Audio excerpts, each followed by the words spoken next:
the Paris Commune of 1871. In Paris, there was a communist uprising. France was at war with Prussia, and the French government surrendered. And the workers of Paris, and the communists and the labor unions, didn't want to be conquered by the Prussians. So they took up arms on their own, and they formed their own government to fight off the Prussian invaders. And it was called the Paris Commune of 1871. And the French government that had just surrendered teamed up then with the Prussians to crush the Paris Commune of 1871. And the Paris Commune of 1871 was considered to be the first workers' state, or the first workers' uprising, the first dictatorship of the proletariat by Marx. Marx had first urged the workers of Paris not to revolt, but then they did it anyway, and he supported it. He said it was the right thing to do. And he said that the workers of Paris, they were storming heaven, right? And when it was defeated, the military that came into Paris executed people in big numbers. There was a huge amount of executions before firing squad. And they were lining up people to be executed. And some of the guys, some were women. I mean, their women were a big part of it too. There was a woman named Louise Michel who was famous. She smoked a cigar like a man, and she would light the cannons with her cigar. And women and men together, they were all being lined up, and one by one they were being shot, and then they were throwing their bodies into these like open graves, these shallow graves. And so somebody, we don't know who, had the idea that as they were being shot, they would do this with their fists. And so they would shoot them, and then, you know, they'd have their fist like this, and they'd throw them in the graves, and after they shot a number of people, they'd put dirt over them. But there's something called rigorous mortem, which is that when you die, your body, your muscles loosen up, and your body expands. And so these people who did this when they were dead, and the executioners would look on in horror as fists came up out of the ground. And it became a symbol of revolutionary immortality. It was the idea that even if we're dead, we live on in the struggle. So that's the origin of the fist. So that's where that comes from. So if you see somebody doing that, that's what it means. The Haymarket Affair in 1886. Now what happened was that there was a protest demanding the 8-hour workday, and there were people all over the country, hundreds of thousands of workers in 1886, refused to work on May 1st, had a one-day strike demanding an 8-hour workday. And the demonstration took place on May 1st in Chicago, and it was a mostly peaceful demonstration. The next day, there was another demonstration that happened, and the following day on May 3rd, there was another demonstration, even bigger, miners, other workers, and the police opened fire into the crowd, and 2 protesters were killed. And there was a lot of anger among the people in response to that. There were some leaflets that were put up by radical anarchists and others saying they wanted revenge, etc. It's not clear who made those leaflets or whatever. And then the next day, there was another demonstration on May 4th, and at that demonstration, a bomb was thrown at the police, and a police officer was killed by a bomb. And then the police started shooting. There was a lot of death. I believe 7 people died on that day. And they arrested 8 anarchist labor leaders for setting that bomb, allegedly. Now, only one individual could have been proven, and that was this guy Louis Ling, was ever proven to have ever even made a bomb before. Louis Ling apparently, there was some evidence he had done something and possibly made a bomb before. But these other guys, they were convicted for their words. It was because they hadn't told people not to bomb the police. It was that with their agitation, they had stirred up people, essentially.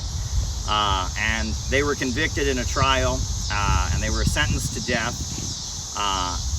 Now, Louis Ling, the only guy who'd ever made a bomb, the only one that could ever prove it ever had anything to do with any bomb, he actually blew himself up in his prison cell. He smuggled a stick of dynamite into the prison cell and put it in his mouth like a cigar and blew himself up because he didn't want to be killed by the state. The others were hung, and it was a cause that caused a huge amount of outrage because they were essentially executed for their words. There was no evidence that they had ever set this bomb. There was no evidence that they had somehow been involved in a plot. It was just that with their advocacy, with their political rhetoric, they had inspired this bomb to possibly take place. Now, there were some others who were given clemency and were not sentenced to death and eventually got a pardon. But the May 1st International Workers' Day, which is celebrated around the world as Labor Day, comes from this struggle in Chicago for the one-day strike in 1886 that led to the subsequent events that led to the execution of August Spies, Adolf Fischer, Albert R. Parsons, and George Engel, and Louis Ling, who prevented his execution by committing suicide ahead of time. And these individuals are referred to as the Haymarket Martyrs. And at the time, many people considered their execution to be outrageous. Albert Parsons, he was a veteran of the Civil War. He'd actually fought on the Confederate side. But after the Civil War, he'd had a change of heart, and he actually married a woman of color named Lucy Parsons, who's also buried here. But Albert Parsons and others, their conviction angered many abolitionists because, basically they argued that if, just a few years prior to this, in the 1860s, when slavery was still going on, you could have executed an abolitionist for what they had said. They were killed for their words, essentially. There was no evidence that they had actually planted this bomb or done it. Now, people don't know who actually made the bomb. It could have been a provocateur. It could have been an angry worker who was angry about the workers who'd been shot down beforehand. We don't really know. But their execution was considered a great miscarriage of justice, and it was all over the world. People became sympathizers, and that's why we have International Workers' Day up to this day, because of the 1886. What's interesting is they're all Germans, because back then Germans were considered to be a very radical ethnic group. Many of them had come to the United States because of the 1848 German Revolution, and there were a lot of German immigrants that were leading these rebellions. August Willich was a Marxist who became a general in the Union Army. Joseph Wedemeyer was another Marxist, a close associate of Karl Marx, who ended up leading the Union Army during the Civil War. And the first kind of Marxists and radicals in America were Germans who had fled in 1848. So much so that at this time, German Americans were associated with radicalism. And then later it became Irish Americans, Fenians, who were associated with radicalism. Then it became Eastern Europeans and Italians, and it kind of shows there's kind of I guess you could call it continuity of a new wave of immigrants are considered to be radicals and dangerous.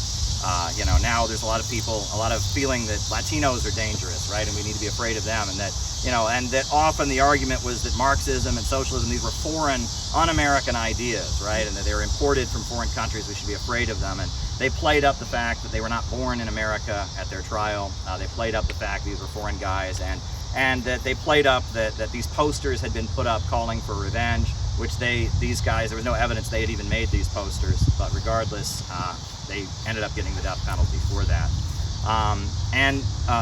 Because of the Haymarket incident here in Chicago, this is why Chicago is considered kind of a key place for the labor movement.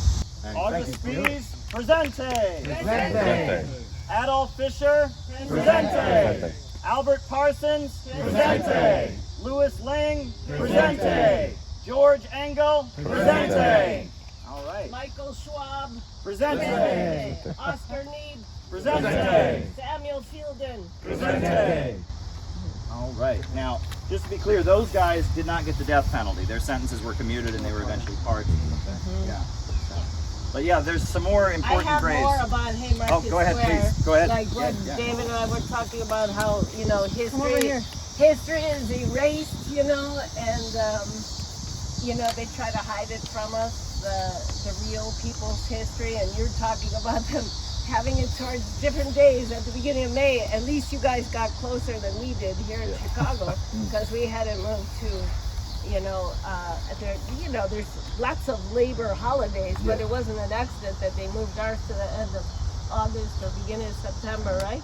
And call it Labor Day, which most people don't even relate to. Like in other countries, they call it Workers' Day, which everybody knows what a worker is. I talk to my students about this, and I use it is there a holiday that everybody in the world, everywhere, almost every country celebrates that is, no matter what continent, what culture, what religion, maybe New Year's? Is there anything else? And I'd ask my students, because they're from all over the world. And, oh yeah, Labor Day, yeah, May 1st, May 1st, May 1st. I'm like, really? So most of the countries in the world celebrate May 1st as International Workers' Day. And here in the U.S., no, our Labor Day is not So what is why? What happened? Where, you know, and then they find out, when they find out it's Chicago, it's just a few miles away from here where it happened in the story, you know, that's why I say lots of stuff about slavery, reconstruct, so many things in our history. It's like the fact that they hid it from us is almost more interesting than the actual story, right? Yeah. Because that's the follow-up question. Why? How come we are the only ones that don't know about this, right? The individual that I know the most about here is William Z. Foster. William Z. Foster was from an Irish family in Philadelphia. And he joined the Industrial Workers of the World. He was a founding member of the Communist Party, and lived just an amazing life. The death date here is actually not correct. He died in 1961 in the Soviet Union. This is the date that they buried him, and it was after his widow, Esther Foster. She had died as well, and William Z. Foster actually died in the Soviet Union because he was an elderly man. The National Board of the Communist Party were put on trial for conspiracy to teach the violent overthrow of the U.S. government. William Z. Foster was so old at the time and he had a heart condition, he didn't end up going on trial. He was declared not fit to stand trial.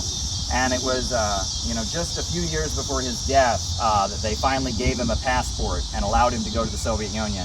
And he spent his last couple of years in the Soviet Union in a hospital bed, and he ultimately died. But his last act was on his 80th birthday in 1961. He was born in 1881. And for his 80th birthday, Khrushchev came to visit him in his hospital bed.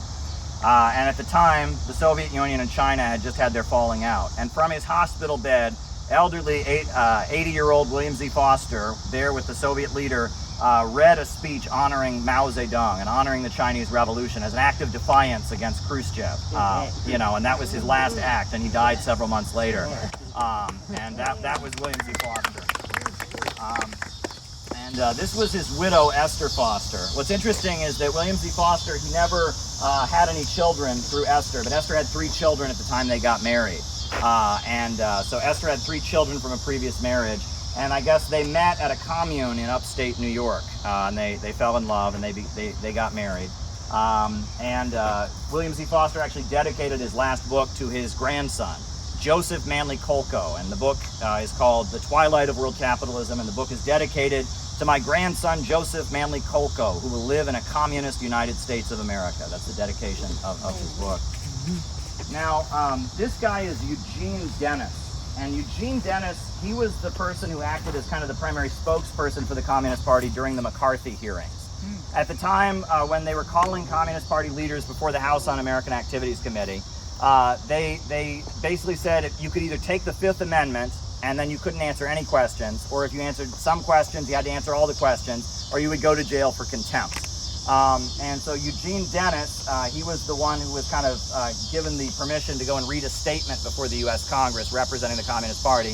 Everyone else took the Fifth Amendment. So he came in prepared to make a statement before the House Un-American Activities Committee, but they knew that his birth name was not actually Eugene Dennis. He was born under another name. He changed his name to Eugene Dennis. And so rather than let him read his statement, they demanded of him, "What is your name?" And there's a clip you can watch of him before the House Un-American Activities Committee, and they're asking him, "What is your name?" He said, "My name is Eugene Dennis." And they say, "Well, what name were you born with?" He says, "My name is Eugene Dennis. I would pay taxes under that name, and never under this name or any other name have I ever dishonored the United States of America." And then the congressman, who's asking him, he says, "What's your name?" And the guy says his name, and he says, "You're a poll taxer. You're a supporter of Jim Crow segregation. That's who you are." And he was held in contempt of Congress for doing so. Quite a defiant stance that he took.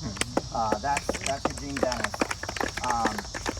Now, Jack Johnstone, he was a close associate of William Z. Foster. So William Z. Foster, before he joined the Communist Party, he was a wobbly, but the IWW had a policy that they would not join any union that wasn't communist, that wasn't revolutionary.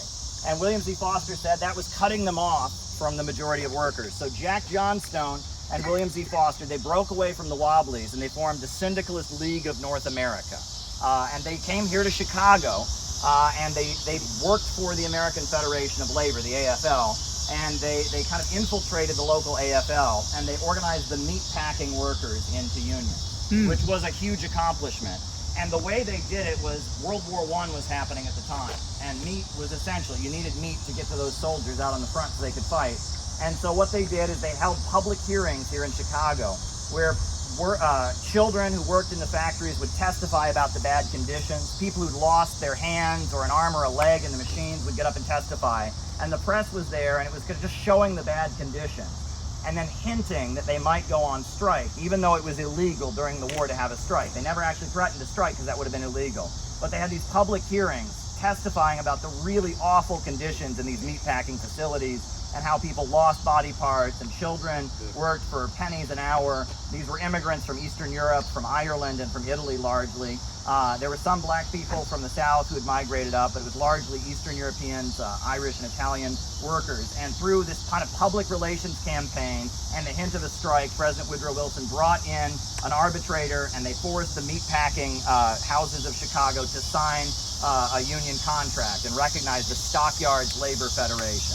And based on that, William Z. Foster and Jack Johnstone went to the AFL, and they said, we want to do this in the steel industry. And so they launched the steel strike of 1919, which was one of the biggest strikes in American history. It was right as World War I had ended. Workers all across the country, something like 365,000 workers in the steel industry walked off the job, demanding that they get a union contract in the steel industry. And it was like a pitched battle. And in many states, there were many deaths on the picket line. Many people were killed. And they called William Z. Foster and Jack Johnstone to the White House. And President Woodrow Wilson assumed that because they were in a union, they must be very ignorant. So President Woodrow Wilson spoke to them in what Foster called roughneck talk when he met with them. And he said, this strike you're having is hurting our economy. You need to sign a contract, and it was a big incident. The other thing is that William Z. Foster, he'd been a wobbly and a radical. So he was called before Congress during the strike, and they had one of his pamphlets that he had written as an anarchist or whatever. And they said, now, do you still believe this? And he said, oh, no, that was my youth.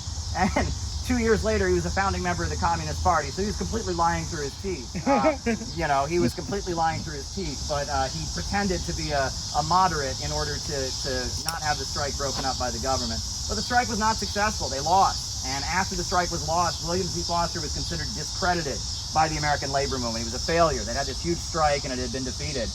So he went back to work as a railroad worker. He was a car knocker. He had a big hammer, and when a train would derail or whatever, his job was to, knock the car back so it could, and he was a car knocker. But Lenin sent an invitation to William Z. Foster from Moscow and invited him to go to the Soviet Union, where they were trying to form a new international labor federation.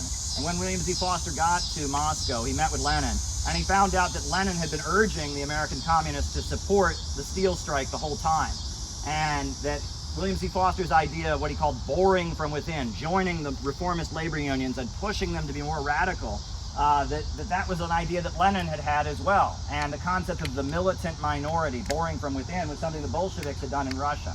And so on that basis, William Z. Foster left anarchism and became a communist leader. And it was here in Chicago that his organizing took place, and it was very key.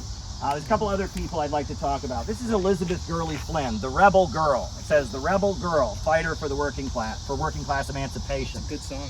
And yeah, the Rebel Girl is a song that Joe Hill wrote in honor of Elizabeth Gurley Flynn.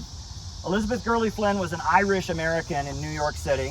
She had bright red hair, and she was known for soapbox agitating. She would stand on a soapbox, and back then there were no microphones. And she would stand on a soapbox and she would speak like this, because your voice projects more over a crowd if you do that.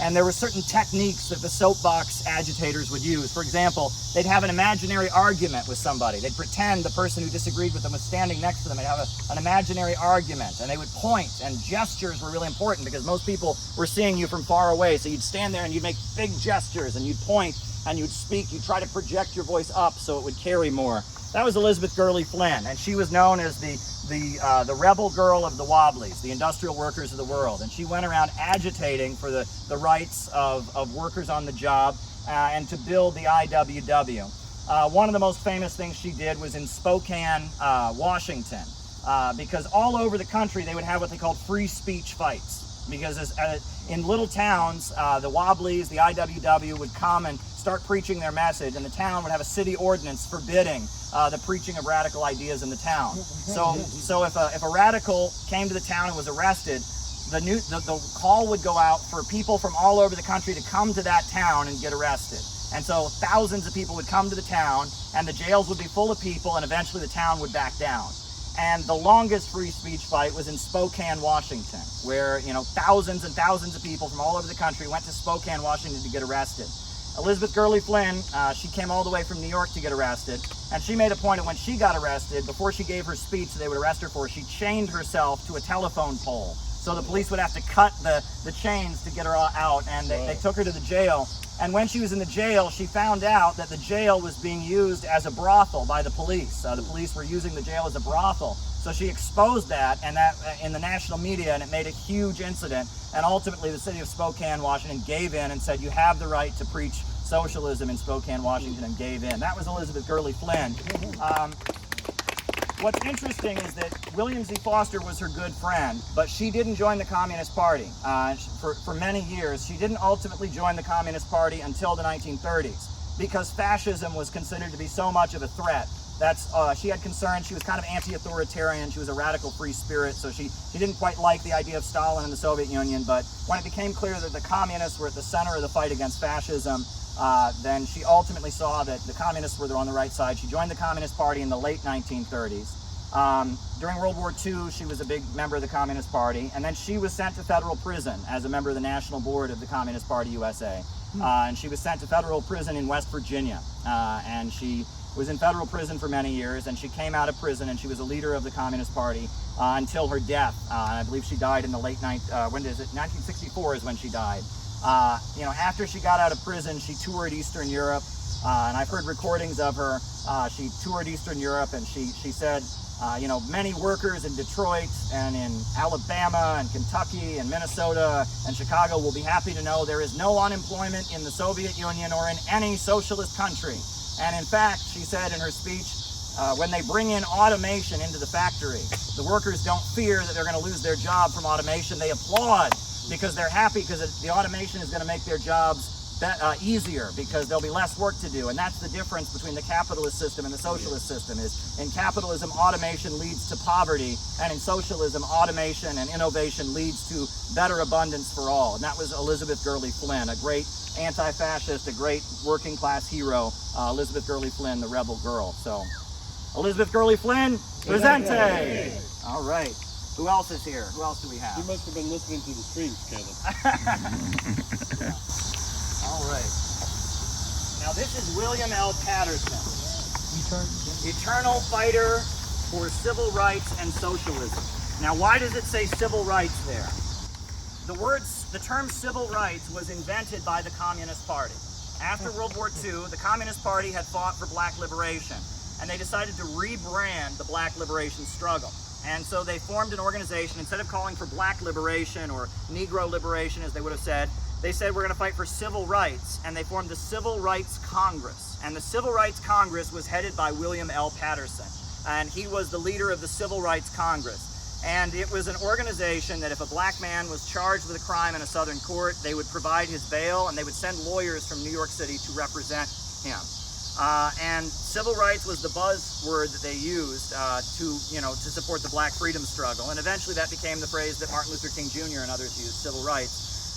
And William L. Patterson had the opportunity in 1951 to bring a petition to the United Nations to talk about racism in America. And the petition was called We Charge Genocide, because the UN had been formed, and the Soviet Union was what they call a Security Council permanent member at the United Nations. So they had the right to bring a speaker before the UN. So they brought an African-American communist named William L. Patterson before the UN, and he gave a speech called We Charge Genocide, talking about lynching, talking about the economic conditions black people face, and comparing it to what the Nazis had just been convicted of in Nuremberg. And that was basically the argument. That's why he called it We Charge Genocide, because the United Nations Charter had outlawed genocide, because genocide was something that the UN had been formed in the aftermath of World War II to oppose. He accused the American government of genocide against black people.